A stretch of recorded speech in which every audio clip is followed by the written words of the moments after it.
الصلاة الفاتحة. بسم الله الرحمن الرحيم. الحمد لله رب العالمين الرحمن الرحيم مالك يوم الدين. اللهم صل على سيدنا صلاة تفتح لنا بها أبواب الرضا والتيسير وتغلق بها أبواب الشر والتعصير وتكون لنا بها وليا ونصيرا أنت ولينا ومولانا فنعم المولى ونعم النصير. سبحان ربك رب العزة عما يصفون وسلام على المرسلين والحمد لله رب العالمين. الحمد لله. karatunmu na biyu kamar yadda muka sani shine karatun usulul fiqh. Karatun usulul fiqh babu kowa ya san dalilin da zamu zabe shi domin sa shi cikin jerin karatuttukan da zamu yi, domin fanni ne da babu abin da wato mai kokarin fahimtar addini yake bukata bayan samun asalola. Watan idan ya zama mutum ya san alkur'ani ya san hadisi ba usulul fiqh, kamar yadda malaman fuqaha din suke kiran mai irin wannan, to bai da bambanci da dan dako na ilimi. Fanni ne na shine alan da zai ba mutum daman ciran hukunci daga cikin alkur'ani da sunna. Musamman kuma a magabata da zamanin shi mawallafin wannan littafin da har bayan zamanin shi, lokacin da usulul fiqh yake haɗe da maqasidu shari'a da kuma alqawaidul fiqhiyya. Daga baya an raba ilmul maqasid, yayi istiklali kamar yadda sarfu yayi istiklali daga nahwu, amma ba zai iya istiklali gaba ɗaya ba shi maqasid daga usulul fiqh. To amma dai suna tafe tare, ko mun sani a wannan zamanin za mu iya cewa ba abin da al'umma suke bukata domin wato iya rayuwa a zamanin da muke ciki, da kuma wato addinin musulunci ya zama wato ya al'umman zamanin da muke ciki da yanayin zamanin da muke ciki ya iya karɓan karantarwar musulunci da kyau, kaman a sami fahimta nagartacce na usulul fiqh da na maqasidu shari'a. Su za su ci gaba da taimakon mu wajen tabbatar da watan ilimi na tafiya tare da rayuwa. To wannan dalilin yasa shi ma muka zabi usulul fiqh ya zama cikin abin da zamu karanta, kuma na zabi jam'ul jawami' da sani, saboda yana cikin littafan da suke bukatan a karanta su a hankali, ba wai kawai ba littafan muraja'a bane. Sannan na biyu kuma yana cikin littafai mafi gajartan, watan za a iya cewa ma da wahala ka sami mukhtasar a cikin usulul fiqh wanda ya kai shi tattara a karatu, har ta kai ma shi mawallafin yana cewa ma ba zai yiwu a iya ƙara ikhtisarin wannan littafin nashi ba, duk da yake Zakariya al-Ansari ya yi ƙoƙarin ikhtisarin, to amma dai ƙoƙari ya yi gaskiya bai ikhtisarin ba. To don haka gaskiya jam'ul jawami' littafi ne wanda ya ci sunansa, wanda ya sa shi ma aka yi ihtifal da shi kwarai a duniyan malaman fiqhu, duniyan usul, aka daga masu sharhi zuwa masu hawashi. Ɗaya daga cikin shuruɗinsa kawai na mahalli an yi masa hawashi sun kai 10. Shuruh ɗin kuma suna nan ba iyaka, kamar yadda muka sani. Malamai tun a zamanin mawallafin ma suke ta sharhi, kuma har yanzu ba a daina wallafa shuruh ga jam'ul jawami ba. Jam'ul jawami mawallafinsa dai ba ɓoye ba ne gare mu, Tajuddin Abdul Wahhab ibn Taqiyuddin Ali as-Subki. Ana kiran shi ibn Subki, ana kiran shi as-Subki duka. Ba na son tsayawa cikin tarjaman malamai saboda abu ne da duk mun shiga cikin littafai za mu sami duk abin da muke nema. Malami ne wanda a zamaninsa yana cikin ɗaiɗaikun malamai wanda suka yi fice, kuma yana cikin wanda da shi da mahaifinsa duka suka kai makamin imama, wanda suna da karanci a tarihin malamai, kamar irin su Al-Juwayni da makamantansu. To wannan littafin jam'ul jawami' da zamu karanta littafi ne da ya kunshi babi 7, ko da yake haka yake cewa kamar yadda ya faɗi shi ma muqaddama wa 7 kutub, to amma dai zamu yi cewa wa 8 kutub. Yana da muqaddama wanda muqaddamat ɗin nasu suna da wani irin matukan muhimmanci. Malaman usul suna ganin cewa ya tara kusan zubdan abin da almajirin ilmin usulul fiqh yake neman ya sami fahimtar su, banda ainihin su usul din. Ya kunshi ilmi da yawa, ko da yake ya zurfafa kwarai a cikin shafan abin da ya shafi ilmul kalam. To amma dai duka abubuwa ne da ana bukata, kuma kasancewa lura da zamaninsa, zamaninsu zamani ne da ko da yake ba zamanin shi ba, zamanin magabatansa an dinga irin saɓani na asha'ira da mu'tazila da sauransu. To kuma shi ma da yake kun san mudafi ne sharis na asha'ira bayan mazhabansa na shafi'iyya, ko da yake galiban dama da an ce asha'ira galiban a wancan lokacin ana nufin kuma shafi'iyya a ɓarayin ilmul kalam, kamar yadda da an ce maturidiyya ana nufin kuma ahnaf a ɓarayin ilmul kalam, ko da yake wannan kuma ba a yi malikiya su kuma to amma dai galiban haka suke faɗi. To amma dai muhimmi shine ya yi hidima mai yawa kwarai da gaske, kuma abin da ya nufa kenan ya kunshi ilmoma da yawa, kamar yadda za mu gani dai insha Allahu a cikin littafin. Ba abu da yawa da zan faɗi, kawai ina ganin za mu fara karatu, albashi duk abin da ya taso daga ciki za mu ta'aliki a kai. Yana da rumus da yawa, kuma akwai gyare-gyare. Na ji daɗi da nuskan da kuke rike da ita ce nuskan da nake so mai gyara. Wannan nuskan da take hannunmu akwai gyare-gyare da yawa, wanda take hannun mafi yawanmu. To amma dai insha Allah gyare-gyaren da nake so nake tuna da su, na ɗanyi alamominsu a cikin wannan, so in mun iso zan rika faɗi insha Allah. To bismillah. Bismillahir Rahmanir Rahim. Wa sallallahu ala sayyidina wa maulana Muhammadin nabiyil karim. Malamai suna ganin wannan baya cikin tsarin da yafi dacewa. Suna ganin an ce bismillahir rahmanir rahim kawai sai a ce nahmaduka Allahumma, saboda sallallahu ala sayyidina maulana baya cikin littafin. Ƙari ne da in ana so sai a sa shi daban. So ya fara da basmala sai nahmaduka Allahumma kawai. Bismillah. Qala al-Shaykh al-Imam al-Alam al-Sadr تاج الدين أبو نصر عبد الوهاب بن السبكي رحمه الله تعالى: نحمدك اللهم على نعم يؤذن الحمد بازديادها. من دي فهمت يؤذن الحمد بازديادها. مجھے كوي. ونصلي على نبيك محمد هادي الأمة لرشادها وعلى آله وصحبه ما قامت الطروس والسطور لعيون الألفاظ مقام بياضها وسوادها. ما قامت الطروس والسطور لعيون الألفاظ مقام بياضها وسوادها. الطروس dai mun sani takaddu kenan, والسطور kuma rubutun da aka yi akan su. To su takaddu, fararen takaddu akan bakaken rubutu akan fararen takaddu, to ma qamat li'uyunil alfazi maqama suturiha maqama bayadiha wa sawadiha, kaman nan ido li'uyunil alfazi. To abin da yasa na dakatar anan, in aka ce tirs ba yana nufin kowace takadda bane, yana nufin takaddan da aka yi wa ta rubutu akan ta ne, ana rubutu ana sharewa, ita kadai ake kira tirs a cikin nau'in takaddu. So dai wannan dai ga nan bayan ne. Bismillah, ka ci gaba. Wa nadra'u ilayka fi man'il mawani' an ikmali jam'il jawami'. Man'ul mawani lokacin da ya faɗe shi a nan mun sani yayi man'ul mawani, wanda mutane da yawa suke kallo kamar sharhi, amma ba sharhi bane. Man'ul mawani wato bayan ya wallafa jam'ul jawami', mutane da yawa sun yi istidrakat, sun yi mulahazat, sun nuna kama akwai abubuwan da ba su yadda da su ba a ciki.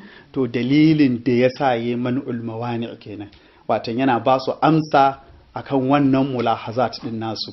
Ko da yake banda shi ma wasu tun a zamanin su ma sun dauki alƙalamin su sun babba da irin waɗannan amsoshin, wasu daga cikin almajiransa, wasu daga cikin mu'asiransa.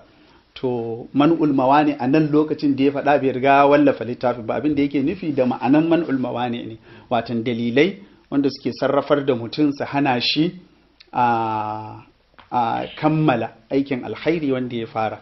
So yana neman tsarin Allah subhanahu wata'ala daga duk dalilan da za su faɗo su hana shi kammala talifin littafin jam'ul jawami. Na'am.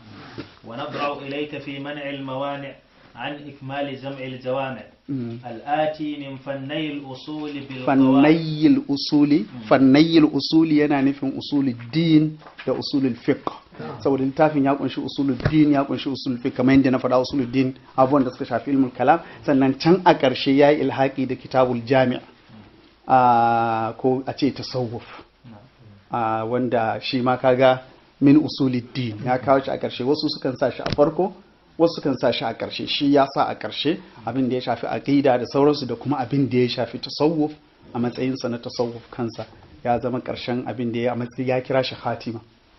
To amma dai anan fannayil usuli da yake nufi yana nufin usulul din da usulul fiqh. Na'am.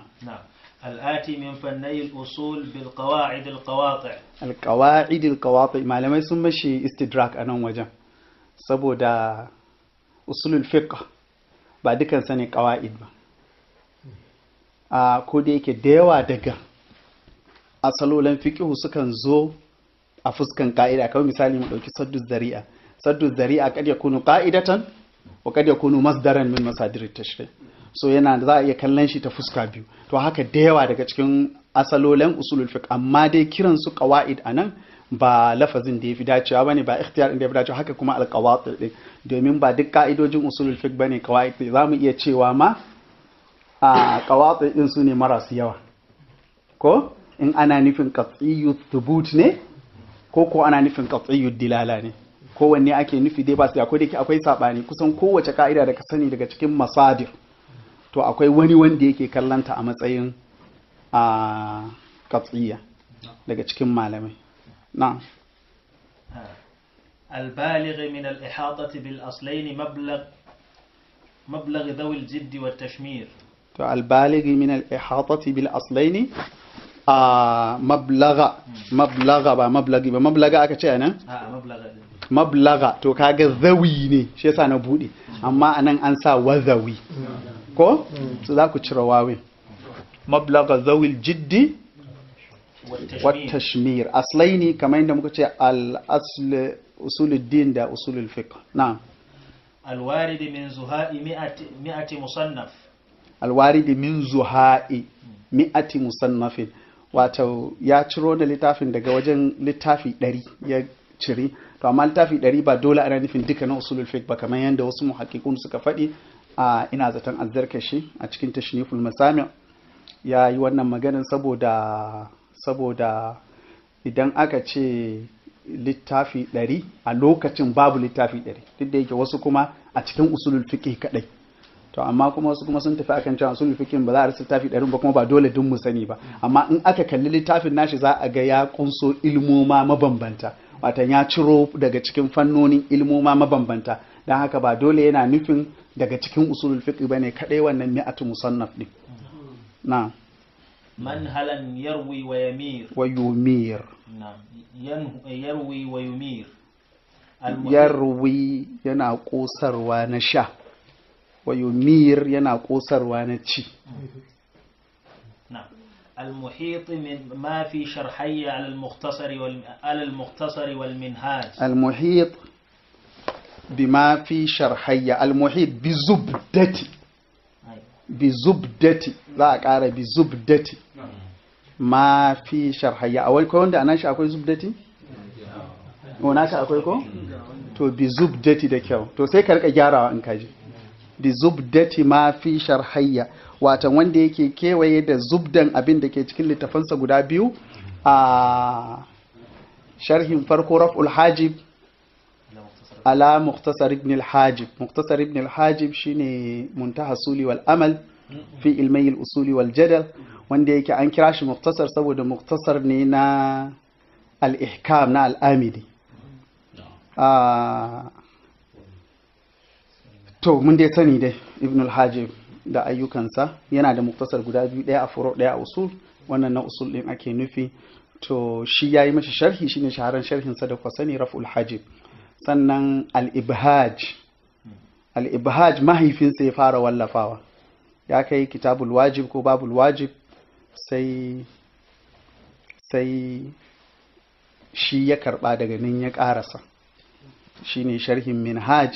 Shi ko minhaj an ciro shi ne asalinsa shi ma muktasar ne na alhasil na al'armawi da al-mahsul na ar-razi, saboda haka shi ya sharhinsu su duka biyun shine abin da yake nufi. Wata wannan littafin yana al-muhit bi zubdati ma fi sharhayya ala al-mukhtasari wal minhaj. Na'am, ba wawi asa wal minhaj.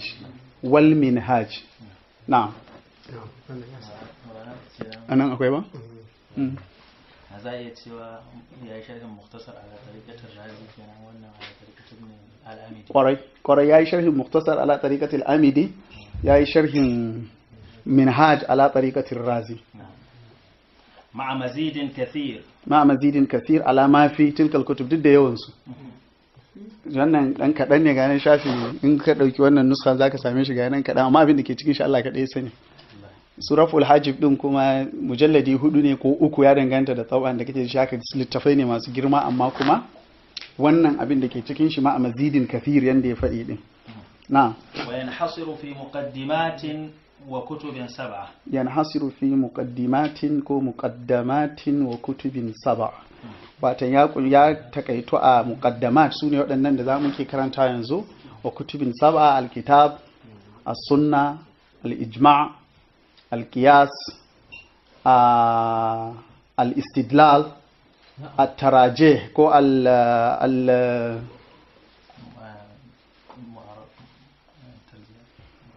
التراجيح التعادل والتراجيح أنشي والترجيح أما التراجيح شيني ديدي سنتي الاجتهاد تو سيكما الخاتمة دي وان ديك شيني كتاب التصوف. نعم. الكلام في المقدمات. أصول الفقه، دلائل الفقه الإجمالية. دلائل الفقه الإجمالية، أدلة الفقه الإجمالية. sun ce yayi kuskure, haka ne ya rubuta, haka ne abin shi, amma dai duka shura sun ce kuskure ne. Ba a jam'in dalilu ala dala'ili, sai dai alal adillati. Dala'ilu ko fa'ailu jam'in fa'ilatu ne, sabikatu saba'iku, habibatu haba'ibu, katibatu kata'ibu, ko?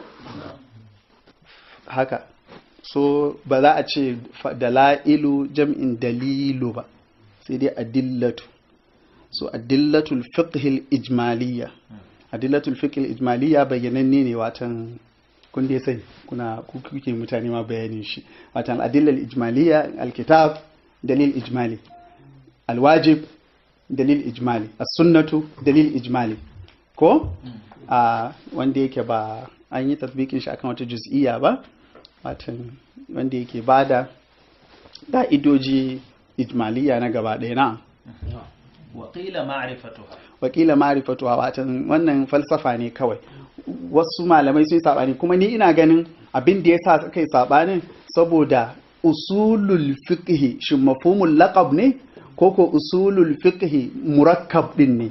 Idan an kalle shi a mafhumul laqab to shine sai a ce ma'rifatuha, saboda al fiqh shi kadai ai ma'rifatu al-dalail tafsiliya ne, al-adillati tafsiliya, ko ba haka ba? Al-fiqh shi kadai, al-fiqh ba za a ce al-adillatu tafsiliya, sai an ce ma'rifatu ko al-ilmu bil adillati tafsiliya. Mun san bancin ma'rifa da al-ilm. To saboda haka tunda suka ce usulul fiqh shi ma mafhumul laqabi ne, to sai suka yi mai da sun da qasimin fiqh ne. So da haka sai aka ce to shi ma a wakilan ma'arifatu, wata ma'arifatu wannan al'adilla din shine usulul fiqh. Mun gane latifan da ke wajen ba? To alhamdulillah.